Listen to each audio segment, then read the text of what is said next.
சென்னை பெரியமேட்டில் உள்ள இலவச பொது கழிப்பறை நிலை குறித்து நியூஸ் 7 தமிழ் ஆய்வு மேற்கொண்டது. இதுகுறித்து DRRSB நிறுவன ஊழியர் ஜோசப்பிடம் நமது செய்தியாளர் பிருத்வி நடத்திய கலந்துரையாடலை தற்போது பார்க்கலாம்.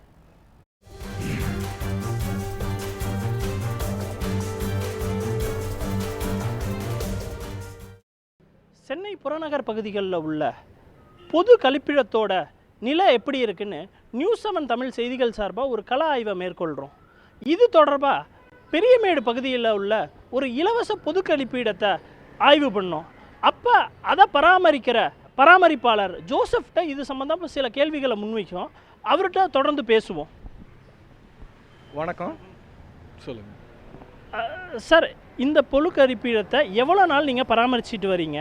இதை எப்படியெல்லாம் பராமரிக்கிறீங்கன்னு கொஞ்சம் விளக்கமாக சொல்லுங்கள் சார். வணக்கம், என் பேர் ஜோசப் செல்வகுமார். நான் இந்த டாக்டர் RSB பிரைவேட் லிமிடெட்டில் செயல்பாடு மற்றும் பராமரிப்பு தலைவராக வேலை செஞ்சிட்ருக்கேன். இந்த டாய்லெட் நாங்கள் மெயின்டைன் பண்ண ஆரம்பித்து கடந்த ஒரு வருஷமாக ஆயிடுச்சு.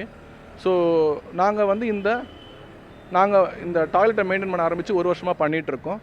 இதில் எங்களுடைய வேலை நேரம் காலை 6 மணிலேருந்து இரவு 10 மணி வரைக்கும் நாங்கள் செஞ்சிட்ருக்கோம். ஒரு பொது கழிப்பிடத்துலேயும் இலவசமான முறையில் நாங்கள் செயல்பட்டுருக்கோம். அடுத்தது இதில் எங்களுக்கு பணியாளர்கள் பாதுகாவலர்கள் இருக்காங்க. காலையில் 2 ஒருத்தங்க இருப்பாங்க, ஈவினிங் ஒரு ஆள் இருப்பாங்க. 2 பேர் எப்போவுமே இருந்துகிட்டு இருப்பாங்க, காலையும் மாலையும். இதை தவிர எங்களுடைய சிறப்பு அம்சம் என்னென்னா, எங்களுக்கு சிறப்பாக சில டிபார்ட்மெண்ட்டெல்லாம் நாங்கள் வச்சுருக்கிறோம். HR டிபார்ட்மெண்ட் ஆட்களை ரெக்ரூட் பண்ணுறது, ட்ரைனிங் டிபார்ட்மெண்ட் இருக்காங்க, அவங்களுக்கு எவ்வாறு உதவி செய்யலாம், கெமிக்கல்ஸ் எப்படி பயன்படுத்துறதுன்னு டிபார்ட்மெண்ட்ஸ் இருக்குது. மெயின்டெனன்ஸ் எங்களுடைய முக்கியமான இது MEP டீம்னு வச்சுருக்கோம். அவங்க எலக்ட்ரிக்கல் ஃபிட்டிங்ஸில் வரக்கூடிய கம்ப்ளைண்ட்டை இமீடியட்டாக பார்க்குறாங்க, அட்ரஸ் பண்ணுறாங்க. இது தவிர இதனுடைய பராமரிப்பில் சில கேமரா, CCTV கேமராஸ் எல்லா டாய்லெட்லேயும் நாங்கள் பராமரிக்கிற எல்லா டாய்லெட்லையும் கேமராஸ் போட்டிருக்கோம். அந்த கேமராஸ் மூலியமாக மக்கள் கண்காணிப்பு பாதுகாப்புக்காகவும் அதை நாங்கள் யூஸ் பண்ணிகிட்ருக்கோம். இதை தவிர நாங்கள் கெமிக்கல்ஸ் யூஸ் பண்ணுறது என்னென்னு பார்த்தோன்னா, ப்ளீச்சிங் பவுடரோ ஆசிட்டோ பெனாயில் இதெல்லாம் நாங்கள் கொடுக்கறது கிடையாது. இதுக்கு பதில் pH லெவல் கம்மியாக இருக்கக்கூடிய சிறந்த முறையில் ரிசல்ட் தரக்கூடிய சில கெமிக்கல்ஸை நாங்கள் இதுக்காகவே ஸ்பெஷலாக யூஸ் பண்ணிகிட்ருக்கோம். புசில் ரொசாரியோ இது ஃபாரின்லேருந்து இதுக்காகவே தயாரிக்கப்பட்ட சில கெமிக்கல்ஸை நாங்கள் கொடுக்குறனால அவங்களுடைய தோலில் ஸ்கின்னில் பராமரிப்பு பணியாளருக்கு எந்த நோய் நொடியோ எதுவும் வராத அளவு நாங்கள் கொடுத்துட்ருக்கோம். அதனுடைய காரணமாக எங்களால் சிறந்த முறையில் ரிசல்ட் கொடுக்க முடியுது. நல்லபடியில் பணியாளர்கள் தினமும் வேலைக்கு வர முடியுது. அதனால் மெயின்டெனன்ஸும் எங்களால் ஈஸியாக பண்ண முடியுது.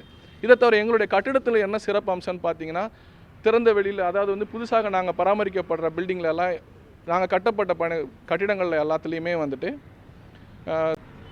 இயற்கையாகவே வெளிச்சங்கள் உள்ளே வரக்கூடிய நிலையில் கட்டப்பட்டிருக்கிறது. அதை தவிர காற்றோட்டம் உள்ள சிறப்பாக இருக்க அமையில் அமைக்கப்பட்டிருக்கிறது. ஒரு டாய்லெட்லேயுமே கேமராஸ் வச்சுருக்கிறோம். அதை தவிர உள்ளே யூஸ் பண்ணக்கூடிய ஒரு மெட்டீரியலும் சிறந்த முறையில் ISI தர சான்றிதழ் பெற்ற பொருட்களாகவே அமைக்கப்பட்டதுனால எங்களால் சிறந்த முறையில் பராமரிக்கப்படுகிறது. அதை தவிர எங்களுடைய டாய்லெட்டில் ஆண்களுக்காக சிறப்பான வழி, பெண்களுக்கான சிறப்பான ஒதுக்கீடு செய்யப்பட்டிருக்கு. மாற்றுத்திறனாளிகளை தவிர திருநங்கைகள் அவங்களுக்காகவும் சிறப்பான பிரத்யேக ஒரு அறை கொடுக்கப்பட்டுள்ளது. ஸோ இதை தவிர பாதுகாப்பு அம்சத்துக்காக எங்களுடைய பராமரிப்பாளர், எங்களுடைய ஃபீல்டு சூப்பர்வைசர்ஸ்னு சொல்லுவோம், அவங்க ஒரு நாளைக்கு 3லேருந்து 4 தடவை உள்ளே எப்படி இருக்குது என்னன்றதை சிறப்பான முறையில் அதை பார்த்துட்டு போகிறாங்க. இது எங்களுடைய சேஃப்டி அண்ட் ஸ்டாண்டர்டுக்காக இதை செஞ்சிட்ருக்கோம். இதை தவிர தனிப்பட்ட குழுக்கள் இருக்குது. எங்களுக்கு டீப் கிளீனிங் ஸ்குவாடுன்னு சொல்லி வச்சுருக்கோம். அவங்க 15 நாட்களுக்கு ஒரு முறை வருவாங்க. அந்த டாய்லெட்டை ஃபுல்லாகவே சிறந்த முறையில் இருக்கக்கூடிய அழுக்குகளை எல்லாம் தேய்ச்சி க்ளீன் பண்ணி அதை நல்ல முறையில் பராமரிக்கிறாங்க. இதுக்கு அடுத்தபடியாக நம்ம பார்த்தோம்னு பார்த்தீங்கன்னா, எங்களுக்காகவே பிரத்யேகமாக ட்ரைனேஜ் பிளாக்கேஜ் ஸ்குவாடு டீம் வச்சுருக்கோம். அந்த டீம் பிளாக்கேஜ் எடுக்கிறது, ரிமூவ் பண்ணுறது, அவங்களுடைய வேலைகளை அவங்க சிறப்பாக செஞ்சிட்ருக்காங்க. தண்ணி லாரி திடீர்னு பராமரிப்பில் தண்ணி தான் முக்கியமான காரணம். மோட்டரோ ஏதாவது பழுது ஏற்பட்டால் உடனடியாக எங்கள் லாரி மூலியமாக, சொந்த லாரின் மூலியமாக நாங்கள் என்ன பண்ணுறோம், தண்ணியை சப்ளை பண்ணி இமீடியட்டாக மெயின்டெனன்ஸ் எல்லாம் நாங்கள் பண்ணிகிட்ருக்கோம். சார், பொதுவாகவே இந்த இலவச கழிப்பிடங்கள்லாம் சரியாக பராமரிக்கப்படல, சரியாக சுத்தம் பண்ண மாட்டேங்குது அப்படின்னு பொதுமக்கள் குற்றம் சாட்டிக்கிட்டு இருக்காங்க. இதை நீங்கள் எப்படி பார்க்குறீங்க? இதை நீங்கள் உங்கள் இதுலேருந்து நீங்கள் இதை எப்படி பதில் சொல்கிறீங்க?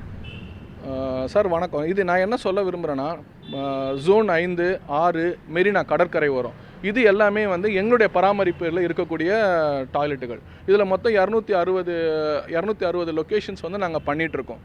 இதில் குறிப்பாக மெரினா கடற்கரை ஓரமாக இருக்கக்கூடியது, இந்த Walltax road, bus stand, Egmore railway station, இதெல்லாம் நீங்கள் பார்த்தீங்கனாலே உங்களுக்கு தெரியும் எங்களுடைய அமைப்பில் எவ்வளோ சிறப்பாக செஞ்சிட்ருக்கோன்னு.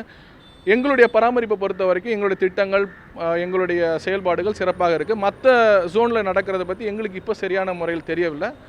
சார், நாங்கள் வந்துட்டு சென்னையில் 3 மண்டலங்களை செயல்படுத்தி கொண்டு இருக்கிறோம். எங்களுடைய ஒப்பந்தாரர் அடிப்படையில் மண்டலம் 5, மண்டலம் 6, மெரினா கடற்கரை வரும். இதில் குறிப்பாக பார்த்திங்கன்னா மெரினா பீச்சு, பஸ் ஸ்டாண்டு, நம்ம எக்மோர் ரயில்வே ஸ்டேஷனாக இருக்கட்டும், சென்ட்ரல் ரயில்வே ஸ்டேஷனாக இருக்கட்டும், ப்ராட்வே, இந்த சிலப்பட்ட வால்டாக்ஸ் ரோடு, இங்கெல்லாம் நீங்கள் பார்த்தீங்கன்னா எங்களுடைய செயல்பாடுகள் அங்கே இருக்கும். அங்கே நாங்கள் முழு நேர பயனாளர்களை போட்டு நல்ல முறையில் பயன்படுத்தி கொண்டு இருக்கிறோம். மற்ற மண்டலங்களில் இருக்கக்கூடியது வெகு சீக்கிரம் இதே மாதிரி முறைகளில் செயல்படுத்தப்படும் என்று நினைச்சிட்டு. பல தகவலை எங்களோட பகிர்ந்துக்கிட்டீங்க சார், நன்றி. பொது கழிப்பிடம் தொடர்பாக பல இடங்களில் ஆய்வு செய்யும்போது இந்த பெரியமேடு பகுதியில் நல்லாவே இதை மெயின்டைன் பண்ணுறதா பார்க்குறோம். பொதுமக்கள் பல குற்றச்சாட்டுகள், பல பகுதியில் நல்லா இல்லைன்னு சொன்னாலும் இந்த பகுதி நல்லா தான் இருக்குது, பல பகுதிகள் உண்மையாக நல்லாவும் இல்லை. இது பொதுமக்கள் சார்பாக மக்களுக்கு என்ன கோரிக்கை வைக்கிறாங்கன்னா, எல்லா பொது கழிப்பிடங்களும் நல்லா பயன்படுத்தப்படணும், நல்லா மெயின்டைன் பண்ணப்படணுன்ற கோரிக்கையை தான் மக்கள் முன்வைக்கிறாங்க. நியூஸ் 7 தமிழ் செய்திகள் சார்பாக ஒளிப்பதிவாளர் கலையுடன் செய்தியாளர் பிருத்திவி.